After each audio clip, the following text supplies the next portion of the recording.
दर्शक हो, आता पाहणार आहोत एक महत्त्वाची बातमी। अक्कलकोट विधानसभा मतदारसंघाचे विद्यमान पाणीदार आमदार मुख्यमंत्री देवेंद्र फडणवीस यांचे अत्यंत निकटवर्ती असलेले भाजपचे आमदार सचिन कल्याण शेट्टी यांची आमदार निवास व्यवस्था समितीच्या अध्यक्षपदी नियुक्ती झाल्यानिमित्त इच्छा भगवंताची मित्र परिवाराच्या वतीनं राष्ट्रवादी काँग्रेस पक्षाचे प्रदेश उपाध्यक्ष किसन जाधव यांनी सोलापुरातील हॉटेल बालाजी सरोवर येथे आमदार सचिन कल्याण शेट्टी यांना पाणीदार आमदार असं नमूद असणारा मानाचा सोलापुरी फेटा बांधून भला मोठा हार घालून त्यांचा सत्कार करून पुढील वाटचालीस शुभेच्छा दिल्या।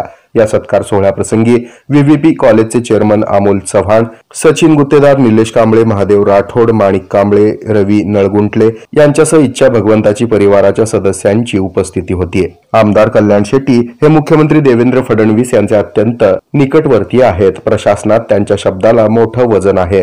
सोलापूर शहर जिल्ह्याच्या सर्वांगीण विकासासाठी महायुती सरकारच्या माध्यमातून यापुढील काळात विकासात्मक निर्णय आमदार सचिन कल्याण शेट्टी घेतील अशी अपेक्षा यावेळी किसन जाधव यांनी व्यक्त केली। सोलापूर शहराच्या सर्वांगीण विकासासाठी यापुढील काळात आपण काम करू अशी ग्वाही यावेळी आमदार तथा नवनिर्वाचित आमदार निवास व्यवस्था समितीचे अध्यक्ष सचिन कल्याण शेट्टी यांनी दिली।